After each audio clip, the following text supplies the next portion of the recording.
মাছবে তোর মা কও ও দেশটা দেউলিয়া বানাইছে সাবেক প্রধানমন্ত্রী এই দেশটা দেউলিয়া বানাইছে সাবেক প্রধানমন্ত্রী ও যে সোনার দেশটা শ্মশান করলো লুইটা পুইটা খাইয়া রে প্রধানমন্ত্রী ও যে কোথায় রইলেন কামরুল ইসলাম কোথায় কাদের কাকা কই গেল সে ওই মহিলার সেটাং সেটাং কথা কোথায় রইলেন কামরুল ইসলাম কোথায় কাদের কাকা কই গেল সে ওই মহিলার সেটাং সেটাং কথা ও যে দলের মানুষকে ভাষাইয়া দলের মানুষ ভাষাইয়া দিল্লি করলে ভাষা রে প্রধানমন্ত্রী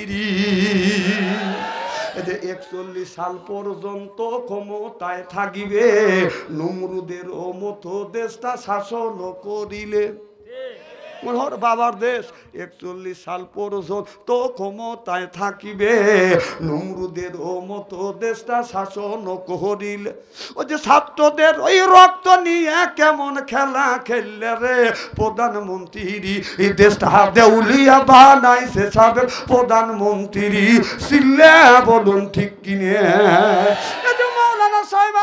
কোন ব্যক্তি যদি 3 পয়সা পরিমাণ বাদন যদি ঋণ করে যদি মারা যায় কিয়ামতের ময়দানে 700 বছরের নামাজের সওয়াব তার দিতে হবে 3 পয়সা ঋণ রেখে যদি কোনো ব্যক্তি মারা যায় কিয়ামতের ময়দানে 700 বছরের নামাজের সওয়াব তোমার দিতে হবে তুমি কয় রাকাত নামাজ পড়ছো দেশে হ্যাঁ কয় রাকাত তুমি পড়ছো যে এত টাকা কোটি কোটি সেটাই ধরা পড়ে হাজার হাজার কোটি কোটি টাকা ধরা পড়ছে এই ঋণের শোধ তুমি কি দিবে আর তুমি ভালো মানুষের ভোট দিবে দাও নাই আর তুমি মাপ পেবে বেহেশতে যাওয়ার জন্য বসে আসাও এতই সস্তা 16টা বছর ওয়াজ করতে পারি না এই মাঠ ময়দানে খালি আসে বলছে আমি আওয়ামী লীগের সভাপতি কোরআনের আয়াত যদি এই আমার আওয়ামী লীগ সরকারে যদি বিপক্ষে যায় ঠ্যাং কেটে হাতে তুলে দেবো তখন শক্তি ছিল ক্ষমতা ছিল ঠ্যাং কেটে হাতে তুলে দিতে চাইছে আজকের সোনা মানিকরা আজকে তোমরা কোথায় আজকে কোথায় আজকে আসেন না আসেন আজকে দেখি কত ক্ষমতা আপনার এই জন্যই ক্ষমতা সব সময় মানুষের কাছে থাকে না কি কোন থাকে ক্ষমতা সব সময় থাকে না এমন পচা দল কেন করব অতীতে তো আরো সরকার রদ বদল হয়েছে কি কোন হয়েছে কিনে কেউ পালালেও না দাওয়া খাইলো না বাড়ি ছেড়লো না আর তুমি এমন পচা দল করলে তোমার নেতৃত্ব পলাইছে তোমরা সহ বাড়ি ছেড়া কথা কোন যে দল করলি পচা দল করলি বাড়ি ছাড়া লাগে সে পচা দল কেন করব না এই ওই সরকারের দল তো আরো লোক করছে তারা বাইতে আসে না কথা কয় না আসে না এখানে কি আওয়ামী লীগের লোক নাই তাই তারা থাকলো তুই চলে গেলি তার মানে তাহলে বোঝা গেল তুই কি করছিস নিশ্চয়ই তুই অন্যায় করছিস হন ডাক্তার ইন্নুস যতদিন আছে একদিন খালি দোয়া ইন্নুস পড়তে থাকো হাসেন না আর নির্বাচিত সরকার যদি আছে যদি ইটের ডেল দিয়ে থাকো পাথরের ডেল খাওয়া লাগবে পাথরের ডেল কথা কন ভাবছেন কি বাসর ঘরে যাইয়া স্বামী গল্প করতেছে বিবি আমি ঠকি নাই রে বউ কয় যে আজকে হলো আমার বাসর ঘর আজকে দুজন আলাপ আলোচনা করবো দুঃখে সুখের কথা বলবো আর তুমি গান গাইতে চাও স্বামী বলতেছে আমার সাথে সুখী মানুষ কেউ নেই আমি আজকে সলিড জিনিস পাইছি আর তাক ঠকাইছি ও ভাবছে তো ওইটাই সলিড আবার করতে বিবি আমি ঠকি নাই রে তুমি আমার 9 নাম্বার বিবি রে ও সর্বনাইছে আমার আগে 8 টাকা তোক দিয়ে 9টা বউ করছে কি কথা শুনে দব্বাস করে খাতের উপরে পড়ে গেছে স্বামী কয় পইলে খা বউ কয় কানের বগল দিয়ে আল্লাহ বাঁচাইছি কি হয়েছে বউ বলতেছে স্বামী আমি ঠকি নাই রে তুমি আমার 10 নাম্বার স্বামী রে আমার আগে 9 টাকা তোক দিয়ে 10টা যুবক তুমি যদি একজনের মিয়াকে ঠকাও সলিড বউ তুমি পাবে না, সেই কথা আল্লাহ বলেছে আল খবিসাতু লিল খবিসা ওয়াল খবিসুনা লিল খবিসা। খবিস মার্কা ছেলের সাথে খবিস মার্কা বউ মিলবে, খবিস মার্কা মিয়ার ভাগ্যে খবিস মার্কা স্বামী মিলবে। কথা কও ইস্তেরি করবো কোরআন দিয়ে ইস্তেরি করবো আমি। কথা আয়াত মনে আমি বানাইলাম। ঠকা আছে 13টা ঠকা আছে, তুমি সলিড মাল পাইছে এতই সস্তা। তুই যদি 13টা ঠকাইছ 36টা ঠকা আছে। এই যে আজকে এখানে তাফসির হচ্ছে, ওয়াজ হচ্ছে, আগামীকাল তাফসির হবে স্টলে টলে। বাম হাত দিয়ে চা খাবে, ডানি হাত দিয়ে সিগারেট টান দিয়ে বলবে আরে কত হুজুর দেখলাম রে। না না, কয়টা হুজুর সম্মাইছে আর কয়টা হুজুর দেখছি। এই একজনের মেয়ে রাজশাহী ভার্সিটির পরে মানুষের শুনন লাগবে না, স্টলে যা গল্প করতেছে মেয়ে একখান জন্ম দিছি আমার মেয়ে রাজশাহী ভার্সিটির পরে। ওই জায়গা আছে ছেলের বাবা, ছেলের বাবা আছে, কথা বুঝতেছেন না? ছেলের বাবা চিন্তা করতেছে কে রে ওর মেয়ে রাজশাহী ভার্সিটির পরে গল্প করতেছে, আমি তো গল্প করতেছি রে। হ্যাঁ, তো ছেলের বাবা বলতেছে এই তোর মেয়ে রাজশাহী ভার্সিটির পরে এই গল্প কি মানুষের কাছে করা লাগবে নাকি? হ্যাঁ দেখ আমার ছেলেরা ভার্সিটির পরে, আমি তো গল্প করি নি। ছেলের বাবার গল্প হচ্ছে না, মেয়ের বাবা ও বাবা ও গল্প করে আমি ধমক পারে। তো মেয়ের বাবা বলে শোনেন এলাকার অনেকেরই মেয়ে আছে, সবাই ভার্সিটি পড়াইতে পারে না, ঠেলা আছে। আমার মেয়ে রাজশাহী ভার্সিটি পড়ে, মাসে লাগে 10,000 টাকা। ছেলের বাবাকে কেড়ে না গল্প করে, ছেলের বাবা বলতেছে তোমার মেয়ে রাজশাহী ভার্সিটি পড়ে, মাসে লাগে 10,000 টাকা, ওই গল্প স্টলে করা লাগবে নাকি? দেখেন আমার ছেলে ওই ভার্সিটি পড়ে, মাসে লাগে 20,000 টাকা, আমি তো গল্প করি না। ছেলের বাবার গল্প হচ্ছে না, মেয়ের বাবা চিন্তা করতেছে যে গল্পই করি সেই গল্পই খায়। তার মেয়ের বাবা রেগে গেছে, কি তোমার মেয়ে যে ক্লাসে যে ভার্সিটি, তোমার ছেলে যে ক্লাসে যে ভার্সিটি, আমার মেয়ে সেই ক্লাসে সেই ভার্সিটি, আমার মেয়ের লাগে মাসে 10,000 টাকা আর তোর ছেলের মাসে 20,000 টাকা লাগে, কারণ কি গাল গপ্পর জায়গা পাও না? তো ছেলের বাবা বলতেছে তোমার মেয়ের মাসে 10,000 টাকা লাগে আর আমার ছেলের মাসে 20,000 টাকা লাগে, কারণ হলো এই তোমার মেয়ে মিস কল দেয়, আমার ছেলে ব্যাক করে ব্যাক করে। ভালো ভালো আমি কষি না আইসি একবারে 7 দিন নামাজ নাই, জুমার দিন তুমি মাথা দিয়ে মাথায় জুব্বা গায়ে দিয়ে মসজিদের আগের কাতারে দাঁড়ায়, জোরে করে গলা খ্যাক করতে দেখায়। আমি কল আইসি, এইরকম মুসল্লি আছে না? আছে। ইমাম সাহেবের 2 রাকাত ফরজ নামাজ শেষ, মোনাজাত কমপ্লিট, ডিজিটাল মুসল্লিগুনি সুর করে চলে যাচ্ছে 2 রাকাত নামাজ পড়িয়া। যে আর যে নামাজগুনি আছে এই ওই নামাজগুনি তোমার কে পড়ে দিবে? তোমার দাদা পড়ে দিবে। হ্যাঁ, যারা এর চাইতে বেশি চালাক তারা শুক্রবারে পড়ে না, তারা পড়ে ঈদুল আজহার ঈদুল ফিতরে। এক চাচা 1 মাস রোজা রাখছে, সারা বছর নামাজ পড়ছে, 10:30টা ঈদের নামাজ অনুষ্ঠিত হবে। চাচা 9:30টার সময় উনি মিসাক করতেছে, গোসল দিয়ে নামাজ পড়তে যাবে, আর একজন গোসল দিয়ে বগুলের নিচে যায় নামাজ নিয়ে আতর লাগাইছে, আতর তো লাগানা সেট রাস্তা দিয়ে চাচা আপনি নামাজ পড়ে যাবেন না, বেলা না 9:30 বাজে। দেখ জানোয়ার কি কয়, সারা বছর নামাজ নাই রোজা নাই, চাচা যাবে না ওই যাবে, যায় আগের কাতারে যায় নামাজ পড়ে বসে থাকে এরকম করে। আল্লাহ যদি এই দেশের যদি কোনোদিন আমাকে প্রধানমন্ত্রী বানাইতো, যারা রমজান মাসে রোজা রাখে না, 5 ওয়াক্ত নামাজ পড়ে না, ওরা ঈদগাহ ময়দানে নামাজ পড়তে আসে, ওখানে কান ধরিয়া গাড় ধরিয়া পিছনে খাড়া করে দিতাম। কিন্তু জানি জীবনে আমি প্রধানমন্ত্রী হইতে পারবো না।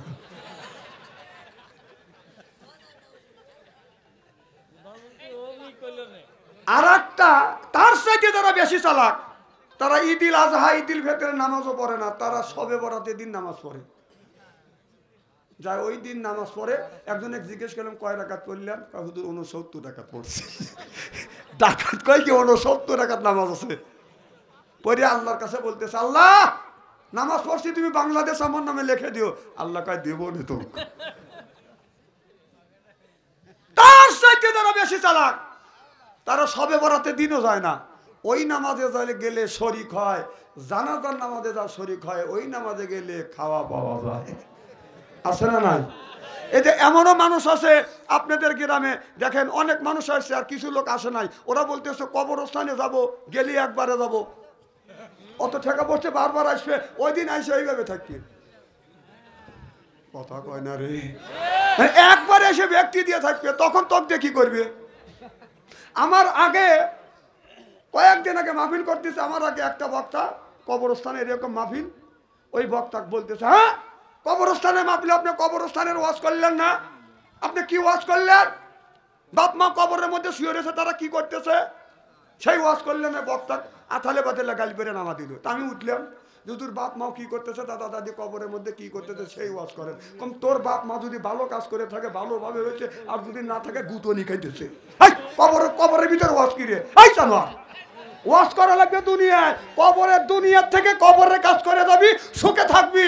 আর যদি ভালো কাজ না করিস গুতনি খাবি। কবরে কি ওয়াজ? ভাই আমার দাদা দাদি কি করতেছে, কম দেহে একা গুতনি খাচ্ছে, কথা কি খারাপ করছে নাকি? আমার ভাইরা, আমার মুসলমান ভাইরে, আল্লাহর হাবিবের পিয়াম্মতেরা ভালো করে লক্ষ্য করে শুনুন। আল্লাহর নবী একদিন মসজিদের বারান্দায়, আমার নবী মন খারাপ করে বসে আছে। আল্লাহ রসুলের মন খারাপ আল্লাহ সহ্য করতে পারে না। আল্লাহ বলো, জিবরাইল তাড়াতাড়ি আমার বন্ধুর কাছে যা, আমার বন্ধুর মন খারাপ, টাকার অভাব, পয়সার অভাব, নারীর অভাব, গাড়ির অভাব, এমন কোন জিনিসের অভাব, সব অভাব আমি আল্লাহ দূর করে দেব। সুবহানাল্লাহ বললেন। জিবরাইল আলাইহিস সালাম চলে আসলেন। মুহাম্মদ হাই গিবনা গোপ্তা তানা গোপ্তা জিবরাইল, জিবরাইল হাই গিবনা গোপ্তা তানা গোপ্তা রব্বুল জলিল। জিবরাইল আলাইহিস সালাম এসে বলে, ইয়া রাসূলুল্লাহ, ইয়া হাবিবাল্লাহ, আপনি মন খারাপ করে বসে আছেন, টাকার অভাব, পয়সার অভাব, নারীর অভাব, গাড়ির অভাব, এমন কোন জিনিসের অভাব পড়েছে আল্লাহ সব অভাব গুনি দূর করে দিবে। আমার নবীর চোখের পানি এগুলি কলে কলে আমি তো ধুই আসলে আমি ওই বক্তা না, আপনারা শেষ হবে না, আমি এই ওয়াজ করবো নাকি? আমি ওয়াজ কি বাড়িতে বানালি আছি নাকি? হ্যাঁ, মানে এতক্ষণ কি করছেন? আচ্ছা, আপনারা তো আমাকে দেখে নিয়েছেন যে আমি স্টেজে অথবা নিচে ওঠা বসা কথাবার্তা পছন্দ করি না। নিয়ে এসে আমার কানের কাছে আবার ওয়াজ নষ্ট করবে। আপনার দোষ না, দোষ হলো শয়তানের। শয়তান ধোকা দিতে সূক্ষ্মভাবে বাচ্চা আনসারির কানের কাছে যা ডিস্টার্ব করবি, ও যেন হক কথা বলতে না পারে। স্ত্রী তোমারও করবো নে, কেবল উঠলাম। আমার ভাইয়ের, আমার ভালো করে লক্ষ্য করে শুনুন।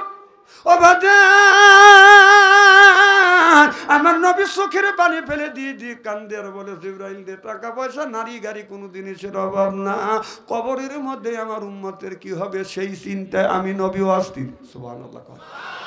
হযরত জিবরাইল আলাইহিস সালাম আমার নবীকে নিয়ে বডি সালমানের কবরের পাশে গেলেন, যাইয়া ডান পাকা দিয়ে হালকা আঘাত করলেন আর বললেন, কুম্বি ইজনি ইল্লাহ, আল্লাহর হুকুমে আল্লাহর বান্দা জিন্দা হয়ে যাও।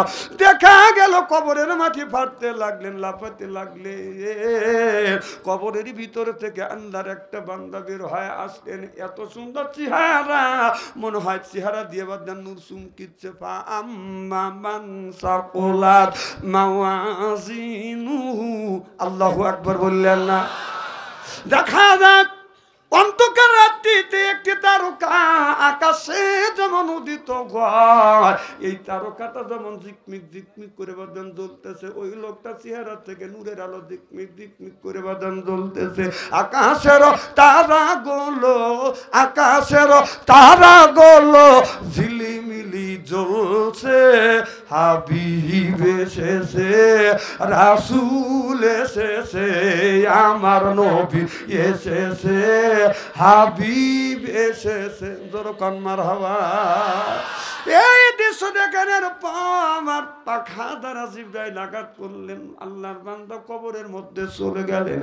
কিছু দূর আগা যাইয়া আর কবরের উপরে পাখা দ্বারা হালকা আঘাত করলেন আর বললেন কুম্বি ইজনি ইল্লা, আল্লাহর হুকুমে আল্লাহর বান্দা জিন্দা হয়ে যাও। দেখা গেল কবরে মাটি ভাটতে লাগলেন, লাফাইতে লাগলেন। আল্লাহর একটা বান্দা বের হয়ে আসলেন, এমন কালো বেগুন চুলার মধ্যে দিলে যেমন রং হয় এইরকম কালো কুস্তি মানুষ বাদান বের হয়ে আসলেন। আল্লাহর নবীকে এই দৃশ্য দেখানোর পরে পাখা দ্বারা আঘাত করলেন, আল্লাহর বান্দা কবরের মধ্যে চলে গেলেন। আল্লাহর নবী বলে জিবরাইল, দুইটা মানুষের কারণ আমি বুঝলাম না, আমারে তুমি একটু বুঝাও। জিবরাইল আলাইহিস সালাম বলে ইয়া রাসূলুল্লাহ, ইয়া হাবিবাল্লাহ, যেই লোকটাকে প্রথম নম্বরে দেখানো হলো, এই লোকটা নামাজ ছাড়ে নাই, রোজা ছাড়ে নাই, হজ ছাড়ে নাই, যাকাত ছাড়ে নাই, কোরবানি ছাড়ে নাই, ইসলামী আন্দোলন করেছে, আল্লাহর বিধিবিধান মেনেছে, বিধায় আল্লাহ তার কবরটা ফুলের বাগান বানাইছে।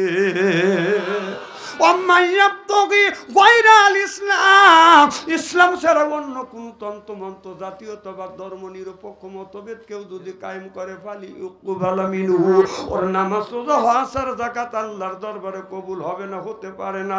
ওহুয়া ফিল আখিরাতে মিনাল খাসিরিন,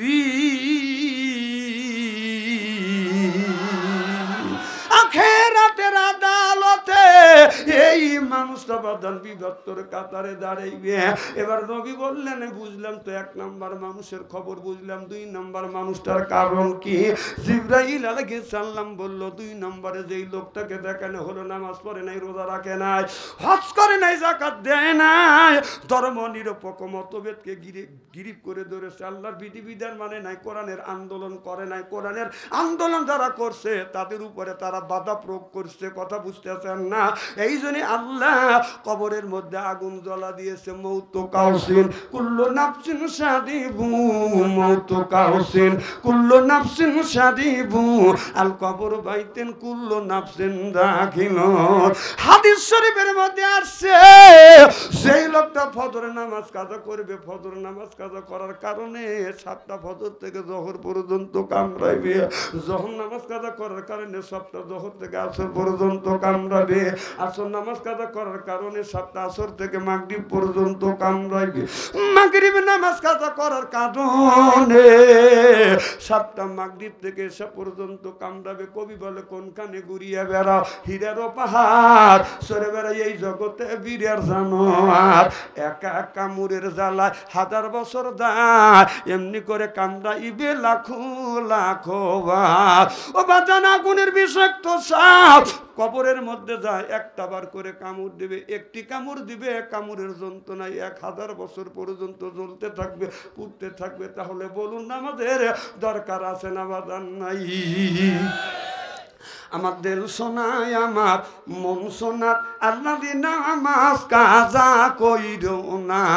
বলুন দিল সোনায়, আমার মন সোনার, আল্লাহ নামাজ কাজা কইরো না। আল্লাহ নামাজ আদায় করিলে মৌতে আযাব তোমায় দিবে না। আমার দিল সোনায়, আমার মন সোনার, আল্লাহ নামাজ কাজা কইরো। ফজর গেল ঘুমের চাপে, জহর গেল কাজের চাপে, আসর মাগরিব ইশায় আমি পড়িলাম না। বলুন দিল সোনায়, আমার মন সোনার, আল্লাহর নামাজ কাজা কইরো না। শোনেন, একটা বুড়ো মানুষ গোরস্থানের ওয়ালের সাথে এলান দিয়ে গান গাচ্ছে, রাত্রি পোহাইবার আগে বাস বাগানে আসিও, আসল বিছাইয়া দিমুই আমার পাশে বসিও, গাড়ি আমার প্রেমের গান। নাউজুবিল্লাহ, একটু জোরে কর। হযরত হাসান ইবনে সাহেব রাদিয়াল্লাহু তাআলা হইতে হাদিসে বর্ণিত, কলা কলা রাসূলুল্লাহ সাল্লাল্লাহু আলাইহি ওয়াসাল্লাম বলেছে, বিল বাসাইয়া যাররাইউ আইয়াল বাতরিয়া দুরদান্না, রাওয়াহুল বুখারী। সুবহানাল্লাহ বললেন না? হাদিস শরীফের মধ্যে আসছে, অন্যায় দেখলে প্রতিবাদ করো, এটা হলো ইমানদারের নৈতিক লক্ষণ। সুবহানাল্লাহ বললেন। এদিকে আমি এই কথা শুনি চাচার কাছে আগা যা দেখি, যদি প্রতিবাদ না করি আল্লাহর আদালতে আমি আসামি হব। এদিকে রাসূল বলেছে, বড়কে সম্মান করো, ছোটকে শ্রদ্ধা করো। দাঁড়ান, ও সাইজটা হোচ করে হয়ে যায়, ওখানে দাঁড়াই তো আমাকে পাইছেন, তাছাড়া পাইছেন। কি অসুবিধা, সাবাল কল ঘুরতেছে একদম কাঁদতে চাই ধর তোমার ছেলে নিয়ে আসতে পারলে না। না না কথায় কথায় বলতেছি, রাগ কি করতেছে? অনেকের ছেলে কল তাস মোবাইলে ঘুরতেছে, কথা জানি ফুট হয় না।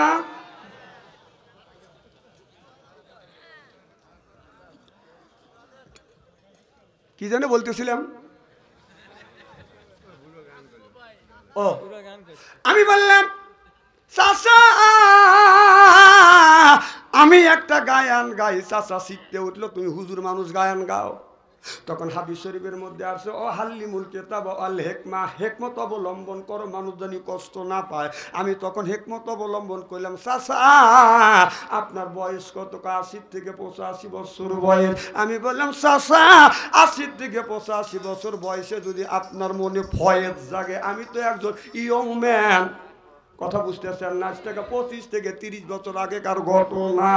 এবার চাচা বলে বাতি যে তুমি বলো তারপরে, কিন্তু আমি আবার কথা বুঝতেছেন না? আমি তখন বললাম চাচা ওইটা বাদ দিয়ে যদি এইটা বলতে আল্লাহ খুশি হইতো, মানুষ উপকৃত হইতো। আমাকে বলে তুমি বলে ফেলো। আমি তখন বললাম চাচা এইটা বাদ দিয়ে এইটা বলো। রাত্রি পোহাইবার আগে মসজিদেতে যাইও, যাই নামাজ বিছাইয়া আল্লাহর নামাজ কালাম পড়িও, পড়িও আল্লাহর কোরআন। ও চাচা রে পড়িও আল্লাহর কোরআন। জোর কর মারহাবা।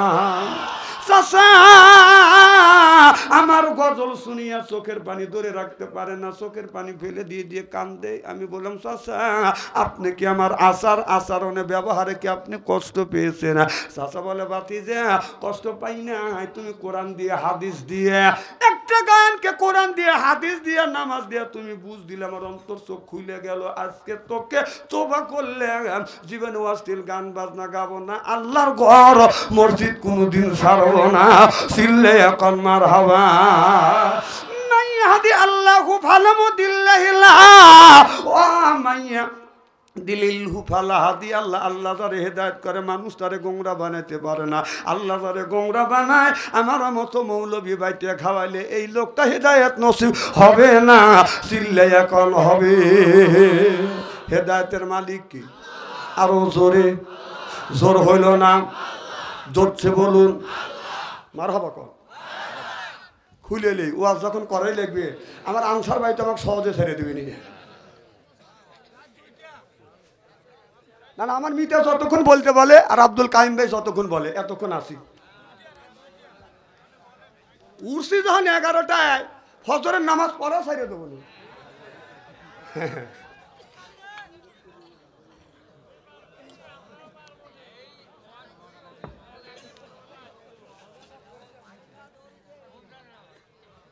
তোমার একদিন তাই গলা ওঠে না, আর অক্টোবরের তো শুরু করছি।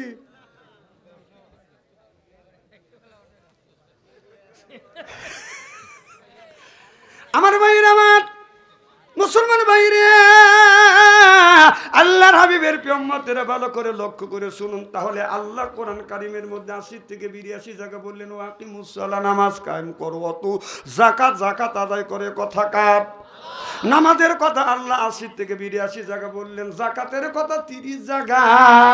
কুতিবা আলাইকুমুস সিয়াম, রমজান মাস আসতে রোজা রাখো, এই কথা আল্লাহ 1 থেকে 2টি জায়গা ইঙ্গিত দিয়েছে। তাহলে আল্লাহ যদি নামাজের কথা 80 থেকে 82 জায়গা বলে, কোন জ্ঞানে তুমি রাখছো মাথায় রাখছো বড় বড় চুল, মাঝে মধ্যে করো তুমি ভুল। পরনে হলো পাটের শালা, হাতে হলো বালা, গলায় হলো পুতির মালা। আমি হিসাব করে দেখলাম ওই লোকটা অরিজিনাল শয়তানের শালা।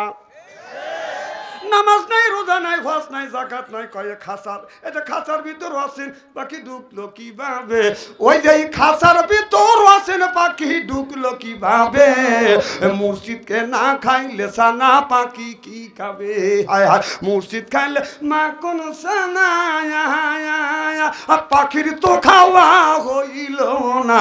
মুর্শিদকে খাওয়াইলে সানা পাখি কি খাবে? পাখি গু খাবে।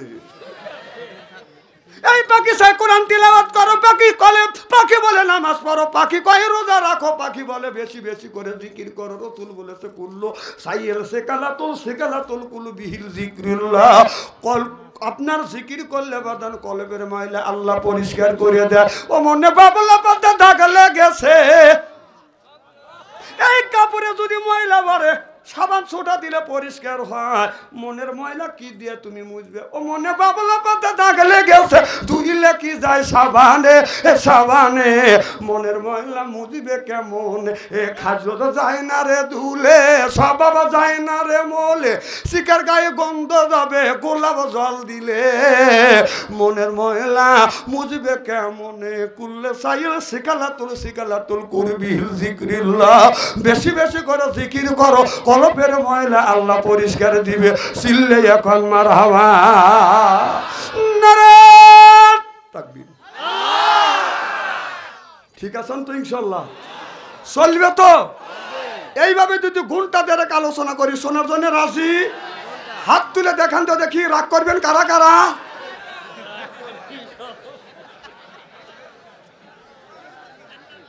মিতে এরা মন মানুষটা খুব ভালো। আমি অন্তর থেকে দোয়া করি আল্লাহ যেন জান্নাতে যাওয়ার নেক আমল শিখিয়ে দেয়। আমিন কর।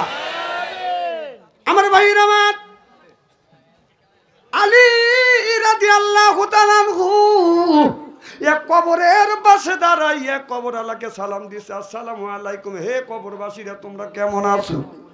কবরবাসীরা উত্তর দেয়, ওয়ালাইকুম আসসালাম। আলী রে দুনিয়ার খবরটা দাও।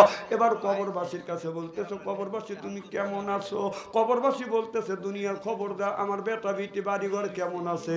এবার কবরবাসী বলে, আলী বলে, কবরবাসী রে তুমি যেই বাড়িতে একটা ঘর রাখছো, এই ঘর কাটিয়ে 4টা ঘর বানাইছে তোমার 4টা ছেলে, আর যে তোমার বাড়িঘর আছে সব উল্টো পাল্টা করে ফেলছে। তোমার জমি তালা তালুক যা ছিল ছেলে মেয়েরা নিজের নামে রেজিস্ট্রি করে নিছে, রেকর্ড পর্যন্ত হয়ে গেছে। এর মানে তোমার নামের যে সাইনবোর্ড ছিল ওই গুণই নাই, সব ছেলেরা নিজের নামে বসা নিছে। কি ভাবছে? কবরবাসীরা বললেন, আলী রে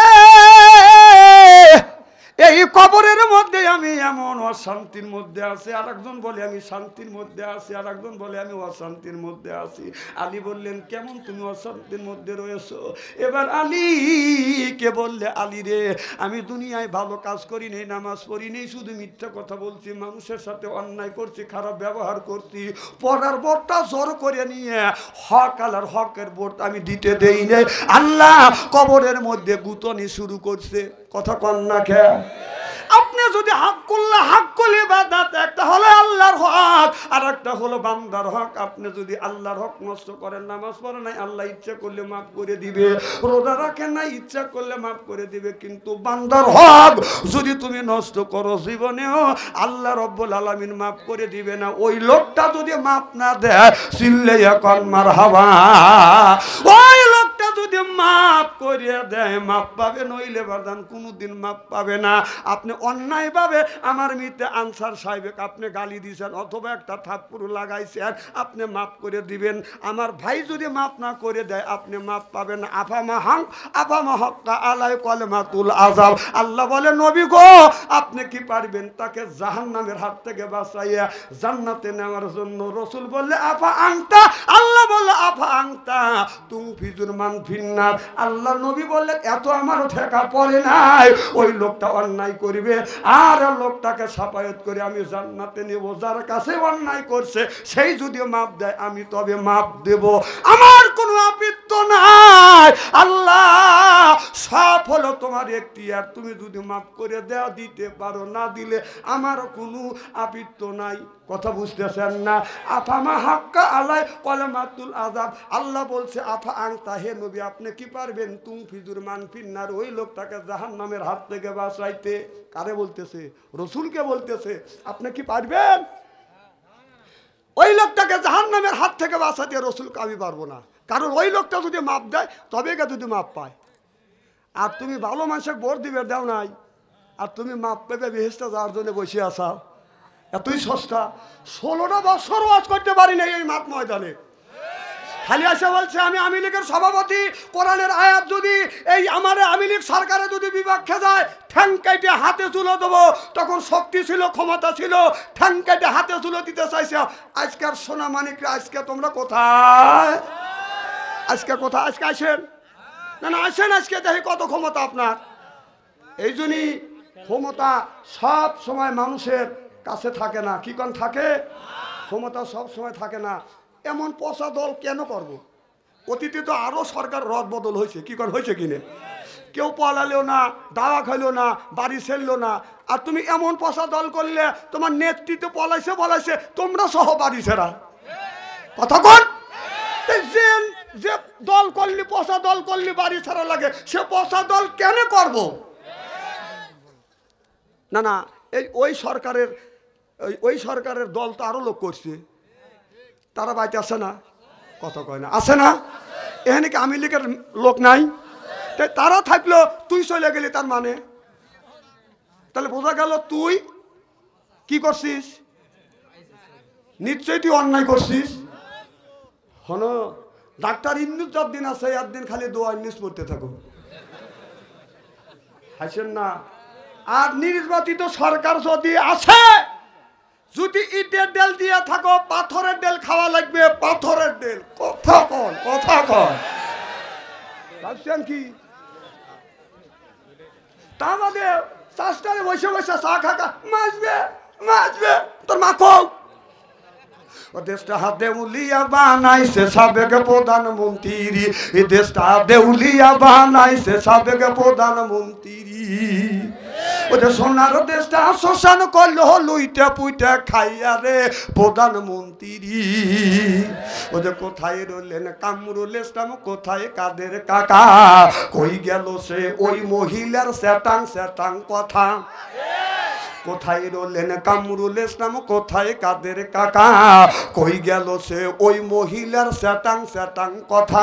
ওদের দলের মানুষকে ভাসাইয়া, দলের মানুষ ভাসাইয়া দিল্লি করলে ভাষারে প্রধানমন্ত্রী। 41 সাল পর্যন্ত ক্ষমতায় থাকিবে, নমরুদের ও মতো দেশটা শাসন করিলে। মোর বাবার দেশ 41 সাল পর্যন্ত ক্ষমতায় থাকিবে, নমরুদের ও মতো দেশটা শাসন করিলে। ওই যে ছাত্রদের ওই রক্ত নিয়ে কেমন খেলা খেললে রে প্রধানমন্ত্রী। এই দেশটা দেউলিয়া বানাইছে সাবেক প্রধানমন্ত্রী। সিল্লে বলুন ঠিক কিনে? কোন ব্যক্তি যদি 3 পয়সা পরিমাণ বাদান যদি ঋণ করে যদি মারা যায়, কিয়ামতের ময়দানে 700 বছরের নামাজের সওয়াব তার দিতে হবে। 3 পয়সা ঋণ রেখে যদি কোনো ব্যক্তি মারা যায়, কিয়ামতের ময়দানে 700 বছরের নামাজের সওয়াব তোমার দিতে হবে। তুমি কয় রাকাত নামাজ পড়ছো দেশে? হ্যাঁ, কয় রাকাত তুমি পড়ছো? যে এত টাকা কোটি কোটি সেটাই ধরা পড়ে, হাজার হাজার কোটি কোটি টাকা ধরা পড়ছে। এই ঋণের শোধ তুমি কি দিবে? ভালো করে বলতেন। আমাদের এলাকায় দান করে টাকা লাগায় না, কথা কয় না। 4 লক্ষ টাকা লিছে, হাজারে আধা মন দান, হাজারে আধার মন দান। উনি 400-500 মন দান পাইছে। দান বাড়িতে গাদি দিছে, দান মাপিয়ে দিবে। যারা হাজারে 10 আধা মন করে দান দিবে, তারা বস্তা নিয়ে এসে দিতে দিতে দিতে দিতে দিতে দিতে দানের ঠিকই শেষ। এখনো 3 জন দাঁড়া আছে। আচ্ছা আপনারা বলুন, যে সারা বছর আবাদ করে দান ঠিকই দিল, সেই অসহায় আর না যারা দান আইসে টাকা দিয়ে নিয়ে গেল, অসহায় কে বেশি কন্ত? যে আবাদ করছে সেই ব্যক্তি অসহায় হয়ে গেল, মাথায় হাত দিয়ে কান্দে, আর আল্লাহ সব দান শেষ, আমি এখন কি করব? ঠিক কিয়ামতের ময়দানে আল্লাহ নবী সাহাবীদের বললেন, সাহাবীরা রে, ওই হাসরের ময়দানে কারা বেশি অসহায় হবে? সাহাবীরা বললেন, ইয়া রাসূলুল্লাহ, ইয়া হাবিবাল্লাহ, নবীজি গো, যারা নামাজ পড়বে না, রোজা রাখবে না, হজ করবে না, দান খয়রাত করবে না, তারা হলো সবচাইতে বেশি অসহায়। আল্লাহর নবী বলে, না না, তারা সবচাইতে বেশি অসহায় না। যারা এই জমিনের বুকে ঋণ নামাজও পড়ছে, রোজাও রাখছে, হজ করছে, যাকাত দিছে, কোরবানি করছে, দান খয়রাত তো বেশি বেশি করে করছে, কিন্তু আপনার লোকটা ঋণ শোধ করে নাই, ঋণ নিয়ে মারা গেছে, ওই লোকটা কিয়ামতের ময়দানে সবচাইতে বেশি অসহায় হবে। তার যুক্তি, ওই যে আদামান করে দান 2 লক্ষ টাকার, 4 লক্ষ টাকার দিতে দিতে দিতে দিতে শেষ। এখনো 3 জন লোক দাঁড়া আছে সালা দিয়ে। কয়জন? এখন দিবে কোত্থেকে? ওর গরু আছে, 3টে গরু আছে, গরু নিয়ে যা। গরু নিয়ে গেছে তার নাঙ্গল জঙ্গল সহ। লোকটা বসে কাঁদতেছে, আল্লাহ যেটা দাওয়াত করে খাবো সেটাও নিয়ে গেল। ঠিক কিয়ামতের ময়দানে তোমার নামাজ দিয়ে সব ঋণ শোধ হতে হতে দিতে দিতে এখনো 3 দোকানদার বাকি আছে। আপনার চাউলের দোকানের টাকাও তুমি দেও নাই, কে মাছের দোকানের টাকাও বাকি রেখেছ, সিগারেটের দোকানও তুমি বাকি রেখেছ। তখন কি করবে আল্লাহ? দেওয়ার মতো তো কিছু নাই। ওই গুণগার আপনার ওই যার কাছে টাকা পাবে, যে মানে ওই টাকা আল্লাহ যত গুণ আছে সেই গুণ আপনার মাথার উপরে দিবে। আপনি এই গুণগুলির গুণের বোধা মাথায় নিয়ে দোজকে যাও। না না, খুব ধীরে কয়েন নাউজুবিল্লাহ, মা বোনেরা শুনবে তো ভাই, জোরে কোন।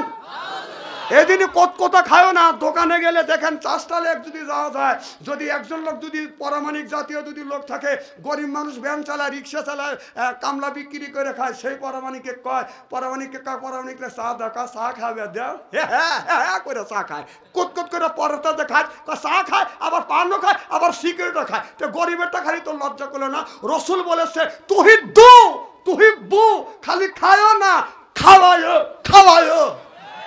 গরিবের খা কত করে খাও, তাই না? কি ভাই, মিটে কি খারাপ করলে? তাহলে কথা আল্লাহ রসুল বলেছে তুহিব্বু, খালি খায়ও না, গরিবের খাওয়ায়। পরে তো 5 টাকা খায়, বেশরম তো লজ্জা করে না? পরের পান কত করে খাস, গরিবের পান। এই ছোট লোকের বাচ্চা, ছোট লোক। না না, আপনাদের এই এলাকার লোক নাই দেখে ওয়াজ করে ওষুধ পেলাম, নইলে 60 উঠতো। আমি না কইছি যে ইস্তেরি করিয়ে থুয়ে যাবো,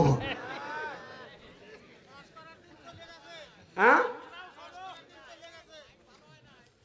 মাইক ভালো না হলে আগেতে দিশা পাও না, যে বাথরুম ছেড়ে আসতেছে, মাইকটা টোন টাইট রাখি, এখন ভালাই করতেছ, তাই না?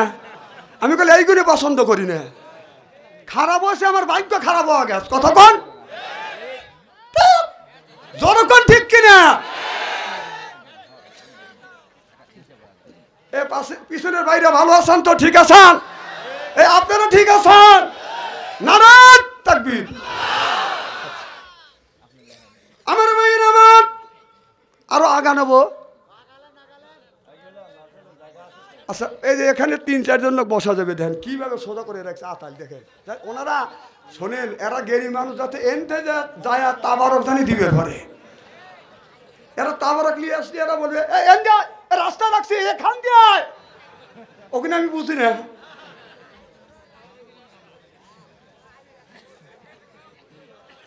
আমার ভাইয়ের আমার শোনেন, আমি বলে জিকির করে অনুরোধ করে দরুদ শরীফ পড়ে সময় কাটানোর লোক না। যতক্ষণ আছে এতক্ষণ খালি ওয়াজি করবো। আমিন কন, মারহাবা কন। আমার ভাইরা আমার, আল্লাহর হাবিবের পেয়াম্মাতেরা ভালো করে লক্ষ্য করে শুনুন। এই জন্য আল্লাহ নবী বলল, তোমরা এই রকম করা শিখো, এই রকম করা শিখো না, এই রকম করা শিখো, অর্থাৎ দুপুর করে দান করা শিখো, তোমরা হাত পাইতে নিও না। ও বাদান, বাদশাহ শাহজাহানের জামানায় দিল্লির সম্রাট ছিলেন বাদশাহ শাহজাহানের সময়। ও বাদান, ওই সময় একটা বাদান ফকির ছিল। এই ফকির খালি বাদান খয়রাত করে খায়, ভিক্ষা করে খায়। আমার দোস্ত, আমার মিতে আনসারের সাথে দেখা হয়েছে।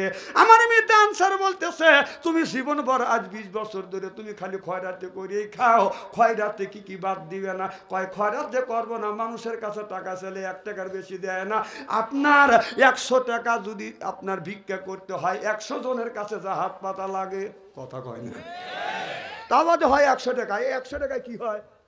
পেঁয়াজের দাম হলো 250 টাকা কেজি, কন মরিচ গেছে 1000 টাকা কেজি, চাউল হলো 70-80 টাকা কেজি, তেল হলো 200 টাকা কেজি। তাহলে ওই 100 লোকের কাছে যাবে, 1 টাকার বেশি দিবে না। তাহলে 100 জনের কাছ থেকে 100 টাকা যদি কামাই করে, পেঁয়াজি কিনবে না, তেলই কিনবে না, চাউল কিনবে না, ডিমই কিনবে? কথা কয় না রে।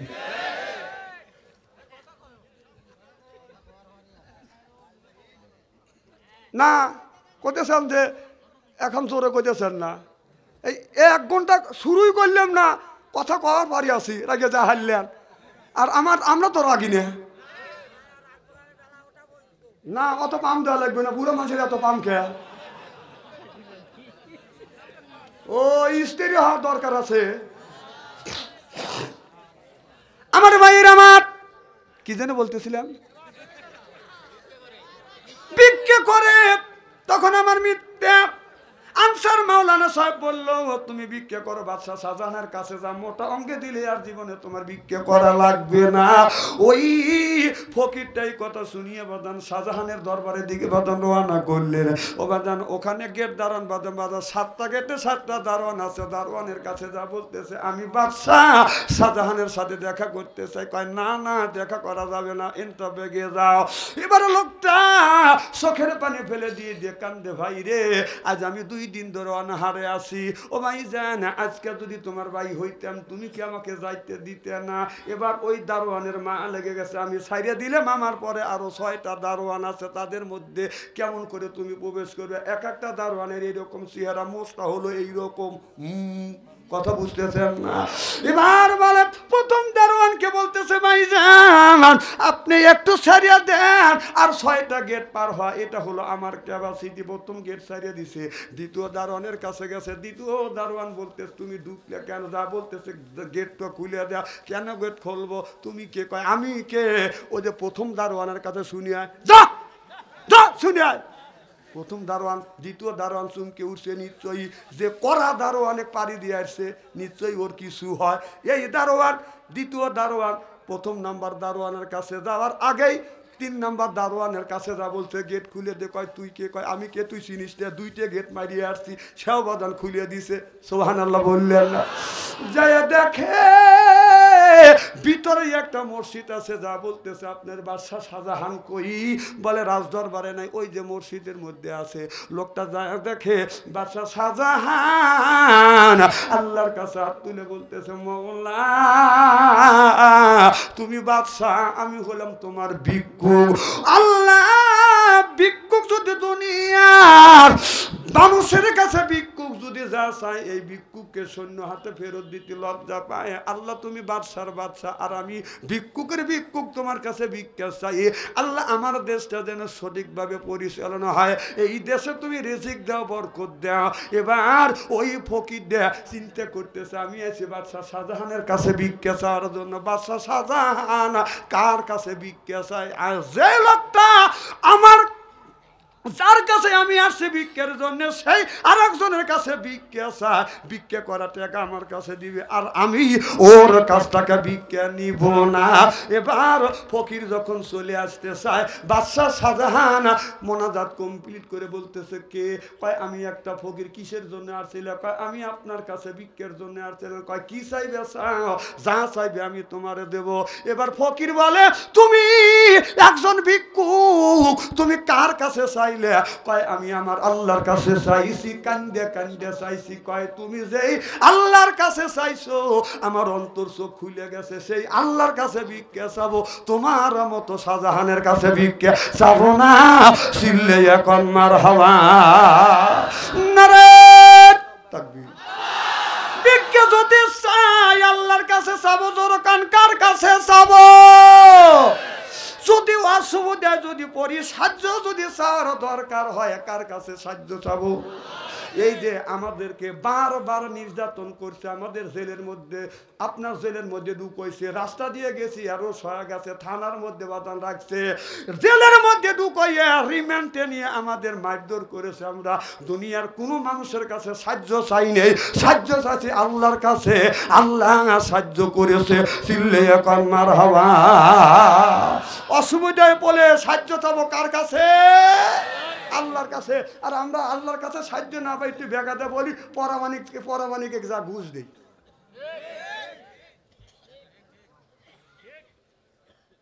এই যে যুবকদের কাছে আছে বাদান টাচ ফোন, ভালো থাকে না ওদের মন। যেই যুবকের কাছে আছে বাদান টাচ ফোন, ভালো থাকে না ওদের মন। যেই যুবকের নাই অর্থ, প্রেমী হয়ে যায় ও ব্যর্থ।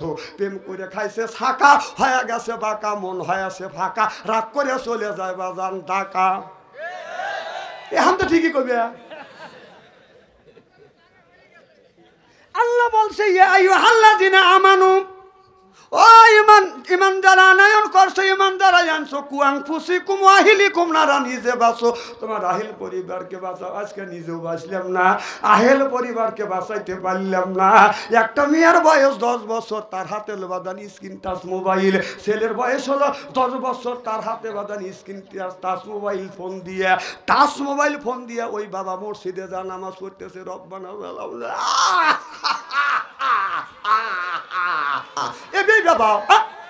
10 বছরের ছেলে যার আমল নামায় আল্লাহ পাপ লেখে নাই, তার হাতে স্ক্রিন টাচ মোবাইল ফোন দিয়ে তুমি মসজিদে ফ্যাক ফ্যাক করে বেবা দেছ, তোর বেবা নেওয়ার 5 পয়সার দাম নাই। কথা ইস্তেরি করে থিয়ে যাবো এই বাবা।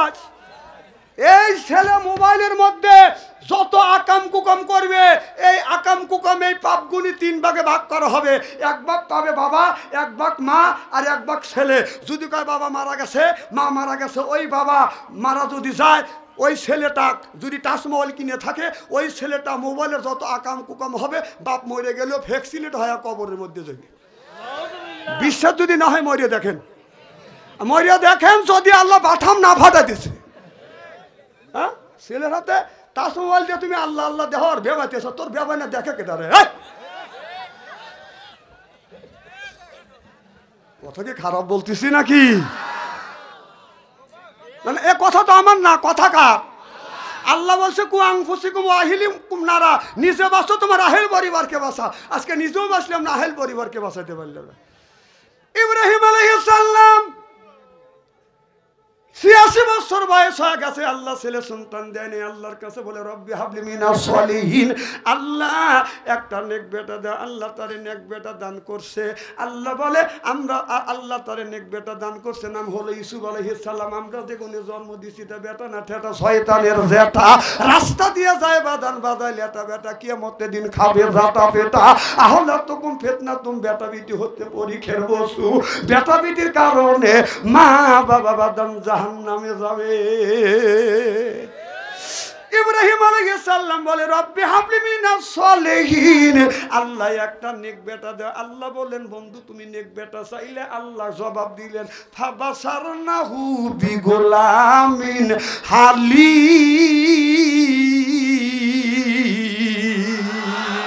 আল্লাহ বললেন বিগুলামিন, বিগুলামিন, আমি একটা গোলাম দান করব, তার নাম হলো বাদান ইসমাইল আলাইহিস সালাম। আর আমরা যেটা জন্ম দিছি, আমার যে বেটা, আপনার যে বেটা, আপনার পশ্চিম পাড়ার মিয়া দক্ষিণ পাড়া দিয়ে বাদান হাঁটতে পারে না, ওই ছেলেটা আমার ছেলে, আপনার ছেলে মিয়ার কাছে আস্তে আস্তে দেখা, মোবাইল নাম্বার দাও, মোবাইল নাম্বার দাও। কে তুই মোবাইল নাম্বার দিয়ে কি করবি?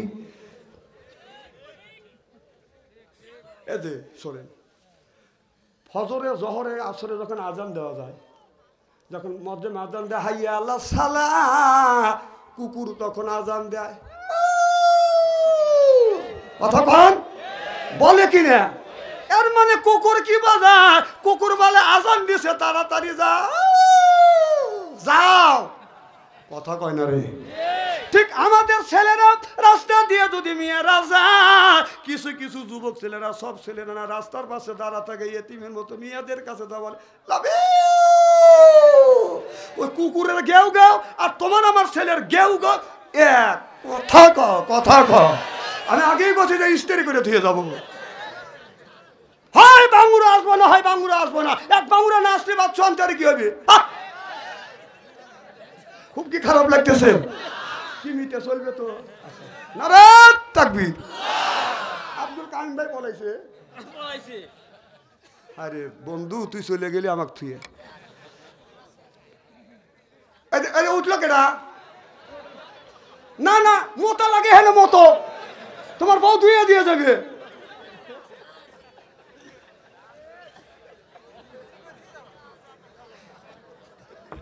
শোনেন, আমি একটা কথা বলি, ইদানিং আমার একটা বদলাম হয়ে গেছে, বলবো কি?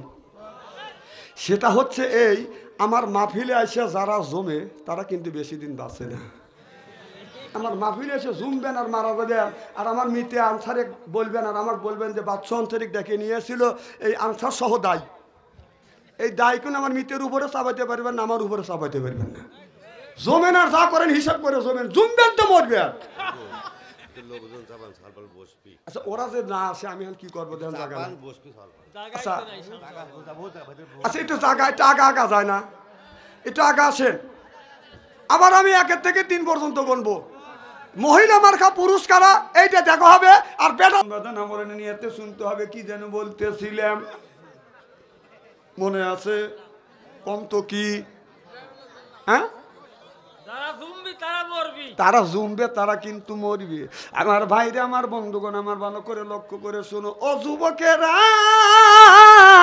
তোমরা 5 ওয়াক্ত নামাজ পড়বে, আল্লাহর কাছে হাত তুলে মোনাজাত করবে। তোমরা কেন যদি চাও আল্লাহর কাছে চাও, তোমরা কেন অন্য মানুষের কাছে যাও? তোমরা কেন চাইবে মেয়েদের কাছে, মেয়েদের পিছনে তোমরা কেন ঘুরবে? তোমরা নামাজ পড়ো, আল্লাহ আল্লাহ হও, তোমরা লেখাপড়া করো, চাকরি করো, ব্যবসা করো, বাণিজ্য করো, মেয়েদের পিছনে তোমার ঘুরতে হবে না। তুমি যদি উপযুক্ত হও, মেয়েও ঘুরবে, মেয়ের মাও ঘুরবে, ওর বাপ ঘুরবে।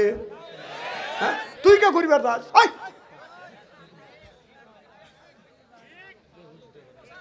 আমার ভাইরা আমার, আল্লাহ বললেন কোরআন ফুসিকুম আহলিকুম নারা, নিজে বাঁচো, আহেল পরিবারকে বাঁচা। বাঁচকে নিজেও বাঁচলাম না, আহেল পরিবারকে বাঁচাইতে পারলাম না। কথা বুঝতেছেন না?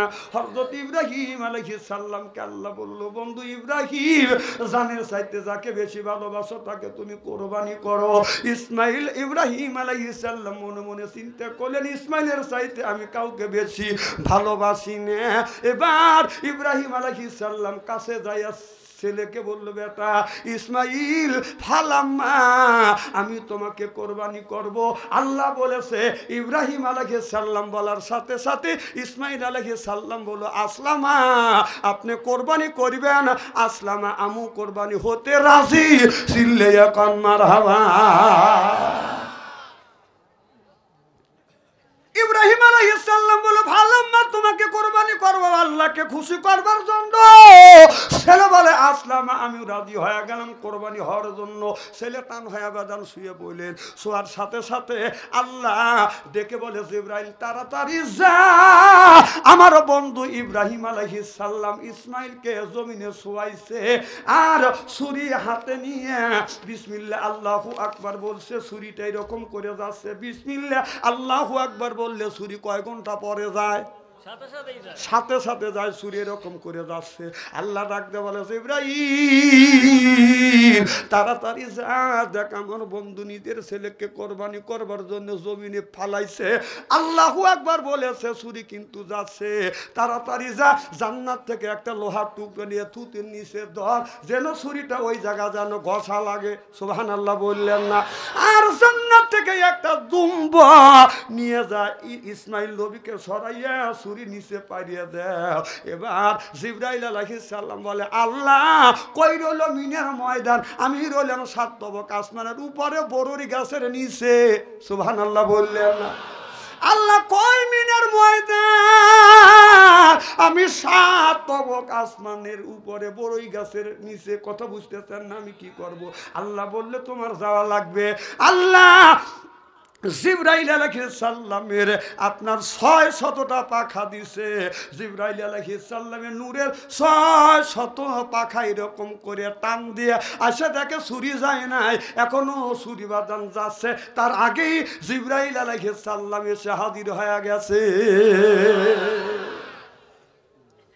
ওই দিন জিবরাইল আলাইহিস সালামের শরীরের প্রত্যেকটা পশম থেকে গাম ঝরছিল। সুবহানাল্লাহ, একটু জোরে। 600টা পাখা দিছে আল্লাহ জিবরাইল আলাইহিস সালামকে। এইভাবে করে এক পাখা দিয়ে যদি এইরকম করে দেয়, এক পাখা দিয়ে টান দিবে, 1000 বছরের রাস্তা অতিক্রম করে। খুব দেরি করলো। সুবহানাল্লাহ।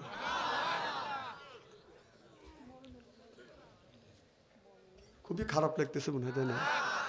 আমার ভাইরা আমার, ভালো করে লক্ষ্য করে শুনুন।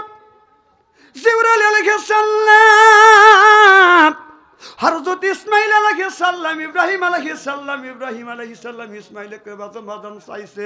নেক সন্তান আল্লাহ দান করছে। আর আমরা যেগুনি দান করছি, আমাদের এক একটা ছেলের হাতে স্ক্রিন টাচ মোবাইল আছে। স্ক্রিন টাচ মোবাইল নিয়ে এক একটা ছেলে প্রেম ভালোবাসা করতে করতে প্রেমের সেঞ্চুরি করছে। কি কিভাবে সেঞ্চুরি করছে।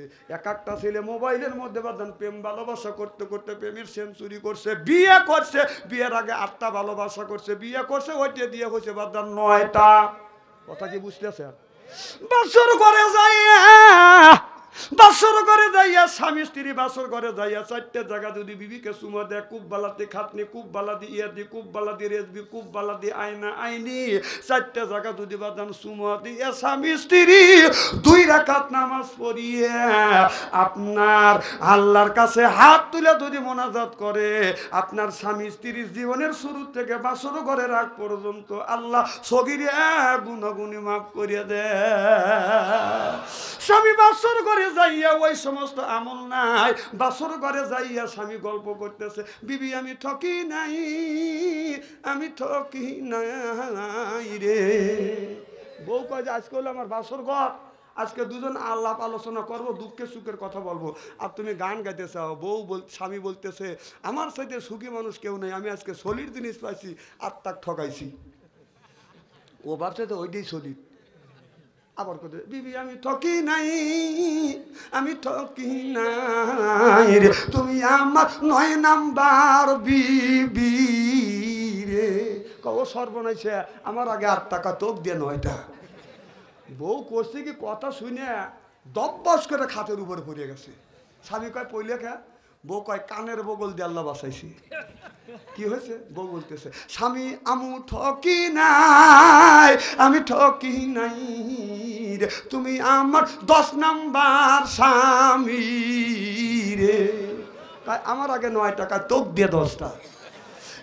যুবক, তুমি যদি একজনের মেয়াকে ঠকাও, সলির বউ তুমি পাবে না। সেই কথা আল্লাহ বলেছে আল খবিসাতু লিল খবিসা ওয়াল খবিসুনা লিল খবিসা। খবিস মার্কা ছেলের সাথে খবিস মার্কা বউ মিলবে, খবিস মার্কা মেয়ের ভাগ্যে খবিস মার্কা স্বামী মিলবে। কথা কও ইস্তেরি করবো কোরআন দিয়ে ইস্তেরি করবো আমি। কথা আয়াত মনে আমি বানাইলাম। ঠকা আসে 13টা ঠকা আসে, তুমি বলছো সলিড মাল পাইছে এতই সস্তা। তুই যদি 13টা ঠকাইছ 36টা ঠকা আছে। এই যে আজকে এখানে তাফসির হচ্ছে, ওয়াজ হচ্ছে, আগামীকাল তাফসির হবে স্টলে টলে। বাম হাত দিয়ে চা খাবে, ডানি হাত দিয়ে সিগারেট টান দেবো। আরে কত হুজুর দেখলাম রে। না না, কয়টা হুজুর জন্মাইছে আর কয়টা হুজুর দেখছি। এই একজনের মেয়ে রাজশাহী ভার্সিটির পরে, মানুষের শুনন লাগবে না, স্টলে যা গল্প করতেছে, মেয়ে একখান জন্ম দিছি, আমার মেয়ে রাজশাহী ভার্সিটির পরে। ওই জায়গা আছে ছেলের বাবা, ছেলের বাবা আছে, কথা বুঝতেছেন না? ছেলের বাবা চিন্তা করতেছে কে রে, ওর মেয়ে রাজশাহী ভার্সিটির পরে গল্প করতেছে, আমি তো গল্প করতেছি রে। হ্যাঁ, তো ছেলের বাবা বলতেছে এই তোর মেয়ে রাজশাহী ভার্সিটির পরে এই গল্প কি মানুষের কাছে করা লাগবে নাকি? হ্যাঁ ব্যাকে, আমার ছেলেরা ভার্সিটির পরে, আমি তো গল্প করি নি। ছেলের বাবার গল্প হচ্ছে না, মেয়ের বাবা ও বাবা ও গল্প করে আমি ধমক পারে। তো মেয়ের বাবা বলে শোনেন, এলাকার অনেকেরই মেয়ে আছে, সবাই ভার্সিটি পড়াইতে পারে না, ঠেলা আছে। আমার মেয়ে রাজশাহী ভার্সিটি পড়ে, মাসে লাগে 10,000 টাকা। ছেলের বাবাকে কেন না গল্প করে, ছেলের বাবা বলতেছে তোমার মেয়ে রাজশাহী ভার্সিটি পড়ে, মাসে লাগে 10,000 টাকা, ওই গল্প স্টলে করা লাগবে নাকি? আমার ছেলে ওই ভার্সিটি পড়ে, মাসে লাগে 20,000 টাকা, আমি তো গল্প করি নি। ছেলের বাবার গল্প হচ্ছে না। মেয়ের বাবা চিন্তা করতেছে যে গল্পই করি সেই গল্পই খায়। তার মেয়ের বাবা রেগে গেছে, কি তোমার মেয়ে যে ক্লাসে যে ভার্সিটি, তোমার ছেলে যে ক্লাসে যে ভার্সিটি, আমার মেয়ে সেই ক্লাসে সেই ভার্সিটি, আমার মেয়ের লাগে মাসে 10,000 টাকা আর তোর ছেলের মাসে 20,000 টাকা লাগে, কারণ কি? গাল গপ্পর জায়গা পাও না। তো ছেলের বাবা বলতেছে তোমার মেয়ের মাসে 10,000 টাকা লাগে আর আমার ছেলের মাসে 20,000 টাকা লাগে, কারণ হলো এই তোমার মেয়ে মিস কল দেয়, আমার ছেলে ব্যাক করে।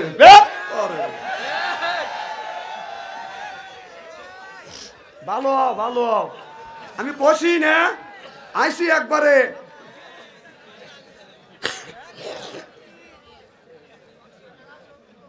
খুব কি খারাপ লাগতেছে নাকি?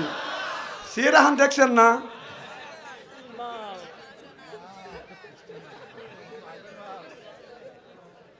আমার মিটে কইতেছে যে মিটে বেবাক বক্তা খা তাজা, তোমার তো শরীরটা চেতে না। তো মিটে তো আমাকে দেহে নাই কে যে আনসারে কি আনসারি মানে সাহায্যকারী, কত প্রকার কি কি আজকে দেখা দিয়ে যাবো। মাথা একটু জোরে কর, আসান তো ফজর পর্যন্ত। বাবা দেখছেন মিডিয়া মানুষ পাগল হয়ে গেছে। আচ্ছা আমার মায়ের, আমার মুসলমান ভাইরা, আল্লাহর হাবিবের উম্মতের ভালো করে লক্ষ্য করে শুনুন, আমলে নিয়তে বাদান শুনতে হবে। হযরত আলী রাদিয়াল্লাহু তাআলা আনহু ও বাদান আপনার গভীর রজনীতে বাড়িতে এসে মা ফাতেমার ঘরের দরজার পাশে দাঁড়াইছে, লক্ষ্য করে দেখে কি যেন গুনগুন গুনগুন গুনগুন শব্দ শোনা যায়। হযরত ফাতেমা আলী যাইয়া ফাতেমার ঘরের দরজার কাছে দাঁড়াইয়া দেখে গুনগুন শব্দ ফিসফিস শব্দ শোনা যাচ্ছে। আলী যাইয়া নক করছে, ফাতেমা একটা ডাক দিছে, অমনি দরজা খুলে দিছে। সুবহানাল্লাহ বললেন না। আলী ফাতেমা যখন দরজা খুলছে, আলী বললেন, বিবি রে আমি রাত 12টার পরে আসলাম তোমার ঘরের দরজার পাশে, তুমি কার সাথে গল্প করলে, আলাপ করলে? আর ফাতেমা বলে, স্বামী রে আপনি দিনের দাওয়াতে বাইরে গেছেন, আর আমি আপনার বিবি আরামে ঘুমাবো। না না, আমি আরামে ঘুমাই না, আপনি যতক্ষণ পর্যন্ত বাসায় না আসেন আমি আল্লাহর কোরআন খুলি, কোরআন পড়ি, আমার মাওলার সাথে গল্প করি। আল্লাহু আকবার। তাহলে হযরত আলী বললেন, আমি যতবার আমার বিবি ফাতেমার ঘরের দরজার পাশে দাঁড়াইছি, প্রত্যেকদিন কোরআন তেলাওয়াতের আওয়াজ শুনছি। এখন বুকে হাত দিয়ে বলেন, আমাদের যে বউ আছে, একটা করে বিবি আছে, আপনার বামুরা শহর থেকে আসিয়া আমাদের বিবির ঘরের দরজার পাশে দাঁড়ালে কোরআন তেলাওয়াতের আওয়াজ শোনা যায় না? যায়, একটা জিনিস যায়। আমি মাঝে মধ্যে দৈনিকে তো গভীরেতে যাই, এক একদিন চিন্তা করে দেখতে কোরআন পড়তেছে না, যাই দিতে কোরআন পড়া তো দূরের কথা, খালি আওয়াজ। হ্যাঁ ফতেমা দেখছেন আমার ভাইরা, আমার হযরত ঈশান নামাজ পড়িয়া অর্ধ পৃথিবীর প্রেসিডেন্ট বেদন আপনার ঈশান নামাজ পড়িয়া বাড়িতে যায় না, আপনার শাস্ত্র বেদন গল্প করে না। হযরত ওমর রাস্তা দিয়ে বেদন হেঁটে যাচ্ছে, যাইতে যাইতে আপনার কোথা থেকে যেন বেদন কান্নার আওয়াজ ভেসে আসছে। এমন মনে মনে চিন্তা করলেন, কে কান্দে? যায় দেখে ঘরের মধ্যে 3টে পোলা কান্দে, আর মা বসে বসে কান্দতেছে। এবার হযরত ওমর যা বলে, ওগো মা, তোমার 3টে পোলা পান কেন কান্দে? বলে, আমার পোলা কান্দে, আমার স্বামী যুদ্ধের ময়দানে যা শহীদ হয়ে গেছে, আর আমার এই 3টে পোলা পানের পেটে খাবার নাই, কামাই রুজি করার কোনো মানুষ নাই। আজকে আমার ছেলে 2 দিন ধরে অনাহারে, আমু খাই না, আমার 3টে ছেলে মেয়ে খাবার খাই না, অনাহারে রইছে। আমি হযরত ওমরের কাছে যাব। এবার মেয়েটা হযরত ওমর বলল, তুমি কি মেয়ে ওমরের কাছে যেতে পারলে না? কারণ এটা ইসলামী রাষ্ট্র কায়েম হয়েছে, ওমরের কাছে যাওয়া লাগবে। মেয়েটা বলে, এই কথা বলবেন না, এই কথা যদি আমাদের প্রেসিডেন্ট হযরত ওমর শোনে, আপনারও অসুবিধা হবে, আমারও অসুবিধা হবে, কথা বুঝতেছেন না? এবার হযরত ওমর বলে, মা তুমি কি ওমরকে দেখেছো? কয় না, আমি দেখি নাই। হযরত ওমর মনে মনে চিন্তা করতেছে, তার মাটির পায়ের নিচের থেকে আপনার এই মাটিটা মনে হয় সরে গেছে। ওমর চোখের পানি ফেলে দিয়ে দিয়ে কান্দে আর বলে, আল্লাহ, এই মদিনার ভিতরে এখনো 3-4 জন মানুষ অনাহারে রয়েছে। আল্লাহ, কিয়ামতের ময়দানে এর জন্য তুমি আসামি করো না, আমি সঠিকভাবে তার কাছে যাইতে পারি না। একটা লোক যদি অনাহারে থাকে, ওই লোকটা প্রেসিডেন্টের কাছে যাবে না, বরং প্রেসিডেন্ট জিজ্ঞেস করবে কে অনাহারে আছে। সুবহানাল্লাহ বললেন না? এটা হলো ইসলামের নীতি, ইসলামের বিধান। হযরত ওমর বেদান তাড়াহুড়ো করে বেদান আপনার খাদ্য গোডানে আসলেন। আসলামকে দেখে বলে, আসলাম তালা খোলো। আসলাম তালা খুললো, বলে, আসলাম রে, আটার বস্তা আমার কাঁধের উপর তুলে দাও, আর তুমি কিছু তরকারি নিয়ে তুমি আমার পিস আসো। আসলাম বলে, আমিরুল মুমিনিন খলিফাতুল মুসলিমিন, আপনি কেন আটার বস্তা মাথায় দিবেন? আমাকে নিতে দেন। এবার হযরত ওমর বলে, আসলাম, আল্লাহ তোমাকে মদিনার প্রেসিডেন্ট বানায় না, আল্লাহ আমারে মদিনার প্রেসিডেন্ট বানাইছে। এই মক্কা মদিনার মধ্যে একটা কুকুর যদি অনাহারে থাকে কিয়ামতের ময়দানে, এর জন্য আল্লাহর আদালতে তোমার আসামি হতে হবে না। একটা কুকুর যদি না খায়া মারা যায়, আল্লাহর আদালতে আমি ওমর আল্লাহর কাছে জবাবদিহিতা করতে হবে। হযরত ওমর বলতেছে কুকুর মারা গেলে, অনাহারে খায়া যদি মারা যায়, কেউ জবাবদিহি করবে না, আমি ওমর আমার জবাবদিহিতা করতে হবে। আর আমাদের দেশে শত শত মানুষকে জেলের মধ্যে ঢুকাইছে, গুলি করে মারছে, আয়না ঘরের মধ্যে ঢুকাইছে, ওদের মনের মধ্যে কোনো চিন্তাই হয় না। চিল্লা কোন ঠিক কিনে? তাহলে ওমর কুকুর মারা গেলে জবাবদিহিতা করা লাগবে। তাহলে এতগুলি মানুষের গুলি করে মারলে, আয়না ঘরের মধ্যে মারলে, গুম করে দিলে, এই জবাবটা কে দিবে? কয় জবাবটা কে দিবে? যে অন্যায় করে, যে অন্যায়কে সমর্থন করে, উভয় সমান দোষী।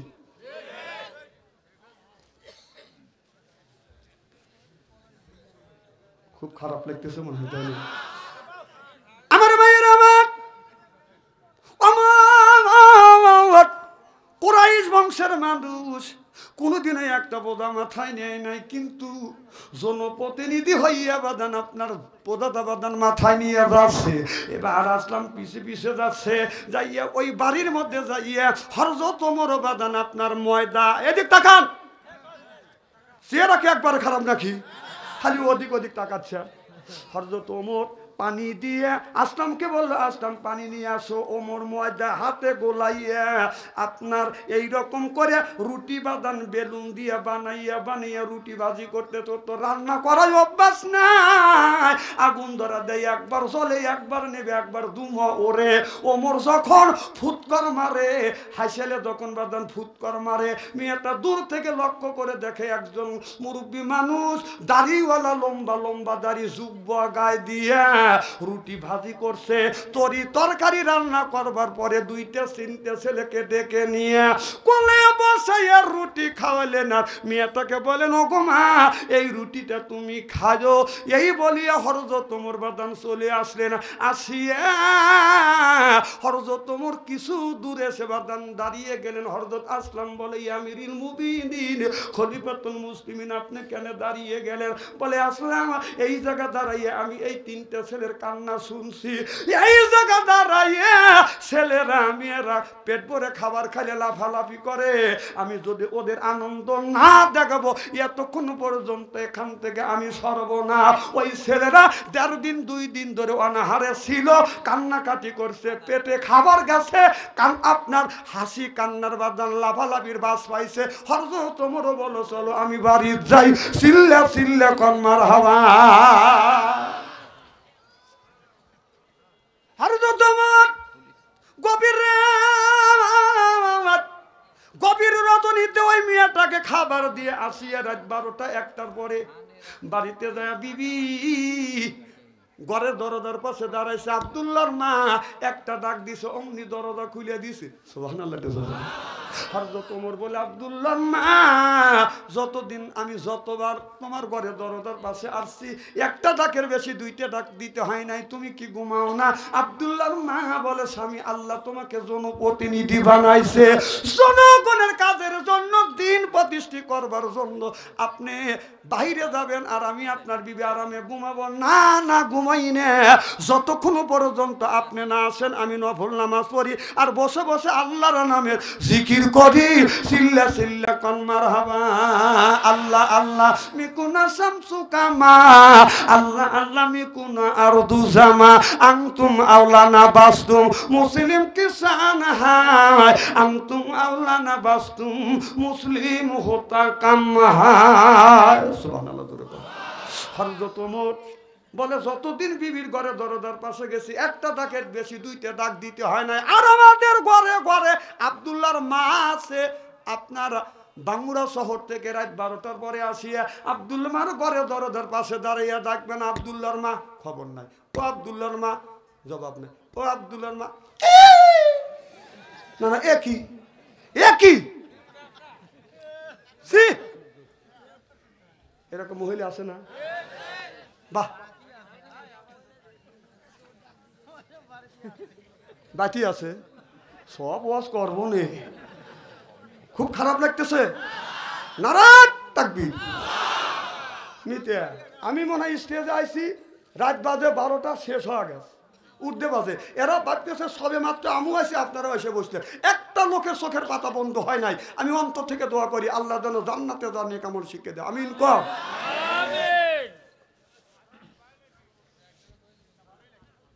দাম তো দিচ্ছেন না, ওয়াজ হচ্ছে তো। আল্লাহু আকবার। আমার ভাইয়ের, আমার বিবির সাথে দেখা করিয়ে বাদেন আপনার বাড়ির মসজিদে চলে আসছে ফজরের নামাজ পড়িয়া ইমাম সাহেব ফজরে মুসল্লির দিকে বাদেন মুখ ঘুরিয়া তাকায়। ওমর তাকায় না। ওমর বাদেন আপনার ফজরের নামাজ শেষ করিয়া মেম্বারের দিকে বসছে। মেম্বার উপরে বসে সাহাবীদের মুখের দিকে তাকায় বলেন, সাহাবীরা রে, আজকে একটা আসামির আজকে বিচার হবে।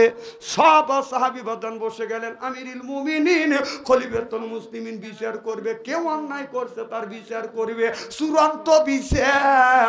মারহাবা বললেন না? হযরত ওমর বলল, পুলিশকে বলল, পুলিশ যাও অমুক গ্রামে 3টা বাচ্চা আর একটা মা আছে, 3জন, এই 4জনকে ধরে আমার দরবারে নিয়ে আসো। এবার হযরত ওমর যখন পুলিশ পাঠাইলো, পুলিশ যাইয়া ওই মহিলাকে যখন বলল, চলো আমিরুল মুমিনিন খলিফাতুল মুসলিমিনের দরবারে তোমার যেতে হবে। মেয়েটা বলে, আমিরুল মুমিনিন খলিফার কাছে আমি কেন যাব? শেষ। ওমর রাস্তা দিয়ে হাইটে গেলে 40 দিন শয়তান যাইতো না। সুবহানাল্লাহ। সেই ওমর ডাকছে। ওমরের কি ক্ষমতা জানেন? ওমর বসে নামাজ পড়তেছে, এমন সময় ভূমিকম্প উঠছে। কি উঠছে? ভূমিকম্প। ওমর জমিনে একটা বাড়ি দিয়ে বলছে, এত তাড়াতাড়ি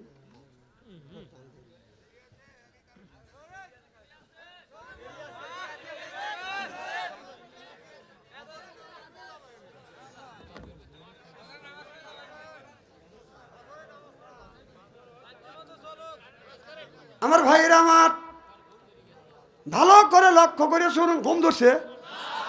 মারহাবা কোন? আর যদি ঘন্টাখানে আলোচনা করি শোনার জন্য রাজি আছেন তো? হাত তুলে দেখান তো, দেখে রাগ করবেন কারা কারা? না না, মন মানসিকতা খুব ভালো আছে। আমি দোয়া করি আল্লাহ যেন জান্নাতে যান কেমন শিখে। আমিন কম। আমার ভাইরা, আমার ওদিকে যেতে চাই না। আল্লাহ বললে, ও কদর রব্বুকা, হে বান্দা আমার দাসত্ব করো, আল্লাহ তাবুদু আমার গোলামি করো, ইল্লা ইয়াহু আমার বন্দেগী করো, ওয়াবিল ওয়ালিদাইনি ইহসানা। আল্লাহ বলে, বান্দা আমার দাসত্ব আমার গোলামি করবার পরে তোমরা তোমার নিজ নিজ পিতামাতার খেদমত করো। এখন মা হইছে বুড়ি, গাড়া যাইতে আমার বুড়ি, আর বাবা হলো বুড়া, পিঠের উপর দৌড়ে দৌড়ে গুড়ো।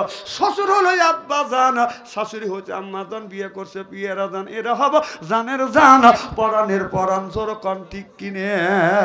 নবীর এক সাহাবী, ও বাজান, মার সাথে দুর্ব্যবহার করবেন না, বাবার সাথে দুর্ব্যবহার করবেন না। নবীর এক সাহাবী হযরত আলকামা রাদিয়াল্লাহু তাআলা আনহু মার সাথে একটু খারাপ ব্যবহার করেছে, আর মা আল্লাহর কাছে বাদন অভিশাপ করেছে, হযরত আলকামা মারা যাবে। এমন সময় বাদন জবান থেকে কলমা উচ্চারিত হচ্ছে না।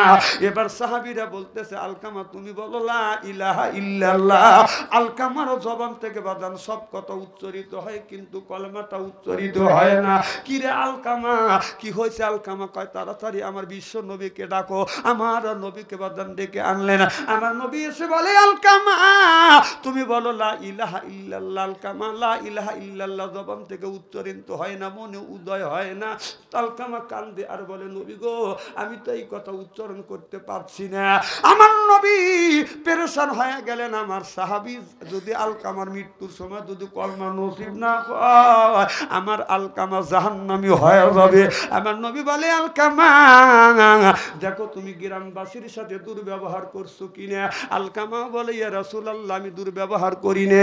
আমার নবী বলেন, আলকামা গোষ্ঠীর মানুষের সাথে তুমি দুর্ব্যবহার করছো কিনা। আলকামা বলে, নবী গো, আমি তাও দুর্ব্যবহার করি না। আমার নবী বলে, আলকামা তোমার আপন মানুষের সাথে কোনো দিন দুর্ব্যবহার করছো কিনা। আলকামা কান্দে আর বলে, নবী গো, আমি তাও করি নাই, আমার তো মনে মনে হয় না।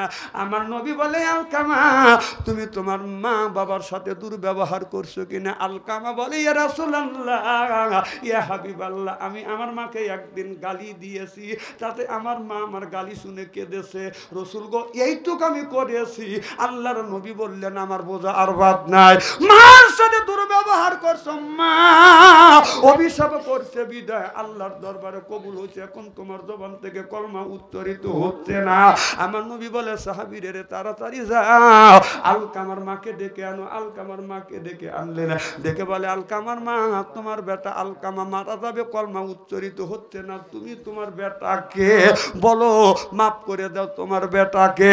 আলকামার মা বলে বেটা এমন অন্যায় করছে, এমন অপরাধ করছে, আমি তাকে মাফ দিতে পারবো না। আমার নবী বললেন কেন তুমি মাফ দিবে না? বলো হুজুর গো এমন অন্যায় করছে, অপরাধ করছে, আমি তাকে মাফ দিতে পারবো না। আমার নবী বললেন তাড়াতাড়ি লাগবে নিয়ে আসো, খড়ি নিয়ে আসো, আগুন ধরা, আগুন বাদান ধরা দিলেন। এবার আমার নবী বললেন সাহাবীরা রে আলকামার হাত ধরো, পাও ধরো, আগুনের মধ্যে ফেলে দাও। আলকামার মাকে বললে আলকামার মা তোমার বেটা আলকামাকে আগুনের মধ্যে দেওয়া হবে যদি তুমি তোমার সন্তানকে তুমি যদি মাফ না করে দাও। আদর হলে মার কলিজায় আঘাত লেগে গেছে, আর বলে রসুল গো আমি আমার সন্তানকে মাফ করে দিলাম, আল্লাহ এবং আল্লাহর নবী যেন সন্তানকে মাফ করে দেয়। হযরত আলকামার জবান থেকে কলমা উচ্চারিত হয়, সিল্লে এখন আল্লাহু আকবার। আমার ভাইরা আমার এই জন্য বলবো মার সাথে সুন্দর ব্যবহার করো, মা বাবাকে কোনোদিন কষ্ট দিও না। মা বাবার মনে কষ্ট দিয়া বারবার যদি হজ করো, এই হজ আল্লাহর দরবারে কোনোদিন কবুল হবে না, হতে পারে না। আমার মা এই জমিনে বেঁচে ছিল বাদান 112 বছর বয়স, আমার বাবা 97 বছর পর্যন্ত বাদান এই জমিনে জীবিত ছিল, আমি দেখছি। এ যুবক তুমি যদি বাংলা শহরে যাও, বাড়িতে আসতে যদি তোমার দেরি হয়, বাড়িতে এসে দেখবে বাড়ির সব মানুষ ঘুমাইছে, দুইজন ব্যক্তি ঘুমা নাই, সেই ব্যক্তিটা হলো বাবা। রাস্তা আগা গেছে তোমাকে খোঁজার জন্য, আর একজন খাবার খাই নাই, শীতের দিনে খাবারটা লেপের মধ্যে তোষকের মধ্যে রেখে দিছে, বাচ্চা যেন খাবার যেন ঠান্ডা না হয়ে যায়, তোমার জন্য অপেক্ষা করে, ওই মানুষটা হলো মা। জোরকন ঠিক কিনে এ যুবক আমার মা 112 বছর পর্যন্ত বাদন জীবিত ছিল, আমার বাবা 97 বছর পর্যন্ত জীবিত ছিল। যার বাবা নাই তার কলিজা আঘাত লাগবে, মা যারা মারা গেছে তার কলিজা বাদান আঘাত লাগবে। আমি যখন মাহফিলে গেছি আমার মার পায়ে হাত রাখছি, চুমা দিয়ে আমি মাহফিলে চলে গেছি। আমি রাত 2টা-3টার সময় বাদান বাসায় আসিয়া বিবির ঘরে দরজা হাত দিছি, দরজা শক্ত, ছেলের ঘরে দরজা হাত দিছি, দরজা শক্ত, বাইদের দরজার কাছে গেছি বাদান কোনো শব্দ নাই। মা পুরো মানুষ তার ঘরে দরজা হাত দিছি, দরজা খুলে গেছে, যা দেখে মা দুঃখিনী এখনো ঘুমায় না। মাকে সালাম দিছি, ও গো মা বাড়ির সব মানুষ ঘুমাচ্ছে, তুমি কেন ঘুমাও না? তুমি আমার জন্য অপেক্ষা করতেছো। মা বলে বেটা রে বাড়ির সব মানুষ ঘুমাইতে পারে, আমি মা আমার চোখে ঘুম আসে না যতক্ষণ পর্যন্ত তুমি বাসায় না আসো। আমার ভাইরা মা আমি যখন বাসায় গেছি ও বাদান মা আমার জন্য দুয়ার দেয় নাই, অপেক্ষা করছে, এখন মা নাই। এখন রাত 12টা 1টা 2টার সময় বাদান বাসায় যায়, বাড়ি যা দেখি বাদান আমি বিবির ঘরে দরজা হাত দিই, দরজা শক্ত, ছেলের মেয়েরা বাদান খবর নাই। মার ঘরে দরজার পাশে যা কান্দি, বলে আল্লাহ আজকে আমার মা নাই, কেউ আমার জন্য দরজা খুলে বসে থাকে। সেই মানুষটা দরজা খুলে বসে থাকছে, সেই মানুষটা হলো বাদান মা।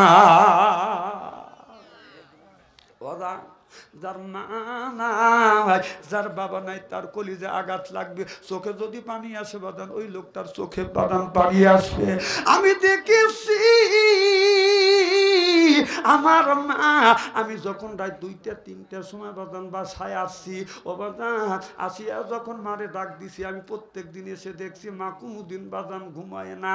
ও বাদান আমি শীতের মধ্যে আসছি বাদান, আমার শীতের মধ্যে আমার হাতটা এরকম বাঁকা হয়ে গেছে, তা বাদাম ঠান্ডা লেগে গেছে। আমার মা আসিয়া আমার কপালে হাত দিছে, কপাল ঠান্ডা। আমার হাতটা বাঁকা হয়ে গেছে, আমার মা হাতে হাত দিছে, বা হাতে দেখে পা ঠান্ডা। আমার মা সরিষার তেল বাদাম গরম করিয়া আমার সর্ব শরীরে মালিশ করিয়া দিছে। এতো কয়েকদিন আগে বাদান আমি মাহফিল থেকে আসছি, আমার হাত বাদান বাঁকা হয়ে গেছে, আমার গা ঠান্ডা পা ঠান্ডা, কেউ আমার শরীরে সরিষার তেল মালিশ করে দেয়। আমি বসে বসে কাঁদতে লাগলাম। বিবি বলে, স্বামী রে কেন তুমি কান্দো? আমি বললাম, বিবি রে, আমার মা যখন জীবিত ছিল আমার হাত ঠান্ডা দেখে পা ঠান্ডা দেখে সরিষার তেল মালিশ করিয়া করে গরম করিয়া মালিশ করে দিত। আজকে মা নাই, আর কে ও সরিষার তেল মালিশ গরম করি আমার শরীরে মালিশ করে না। বিবি রে, আজকে যদি মা থাকতো। বাবার জন্য দোয়া করি আর বলি, আল্লাহ আমার মা বাবার কবরে গোড়া জাপ মাফ করে দিও। মাকে বলি, বাবাকে বলি, বাবা তুমি কি তোমার নজর দিয়ে দেখো না তোমার সন্তান কবরের পাশে দাঁড়াইছে? কোন সন্তান যদি মা বাবার কবরের পাশে দাঁড়িয়ে যদি দোয়া করে, রব্বির হামহুমা কামা রাব্বায়ানি সগীরা, চোখ থেকে পানি বের হইয়া নাকের ডোকায় আসার আগে আগে আল্লাহ কবরের গোড়া জাপ মাফ করিয়া দে। ওই মা পৌষ মাসে শীতের দিনে বামে ছয় প্রসাব করে দেয়, ডানে ছয়ছে প্রসাব করে দিছে, বুকে নিয়ে ঘুমাইছে প্রসাব করিয়ে বিলে বসতে বিধিয়ে দিয়েছি। মা কোনোদিন রাগ করে খাটের নিচে ফেলে দেয় না। ও বাজান, ওই মা লক্ষ লক্ষ টাকার সম্পদ রাখছে, হাজার হাজার টাকার সম্পদ রাখছে। মা কাকালে করিয়া বাড়ির বিটেটা বেঁধেছে, এই বাড়িঘর সুন্দর করে সাজাইয়া মা 5টা কাপড় নিয়ে কবরের মধ্যে শুয়ে আছে। বাবা লক্ষ লক্ষ টাকার সম্পদ রাখছে, ব্যাংক ব্যালেন্স করছে, জমা জমি রাখছে, রাখিয়া ওই বাবা 3টা কাপড় নিয়ে কবরের মধ্যে বাদন ঘুমিয়ে আছে। কোন ব্যক্তি বাবার দেওয়া সম্পদ থেকে ওই মা বাবা বলে, বেটারে আমি যে আমার সম্পদ রেখে আসছি ওখান থেকে সম্পদ থেকে কিছু দান কর, আল্লাহর রাস্তায় দান কর, আমি কবরের মধ্যে থেকে শান্তি পাবো। ও বাদে আমরা বাবার জমিতে চাষবাস করে খাই, বাবার টাকাওয়ালা বলা খাচ্ছি, মার বাড়িতে বসবাস করছি, কিন্তু মা বাবার জন্য দান খয়রাত করছি রে। ব্যক্তি যদি মা বাবার জন্য যদি দান খয়রাত করে, দানের দৌলতে আল্লাহ মা বাবার কবরে গোড়া জাপ মাফ করিয়ে দে। আমি জানি না কার মা নাই, বাবা নাই, ওই মা অন্ধকার কবরে, বাবা অন্ধকার কবরে। ও বাবা, 3 শ্রেণী মানুষের দোয়া আল্লাহ কবুল করে, মুসাফিরের দোয়া, মজলুমের দোয়া, আর মা বাবার দোয়া কবুল করে। আমি জানি না কার মা নাই বাবা নাই।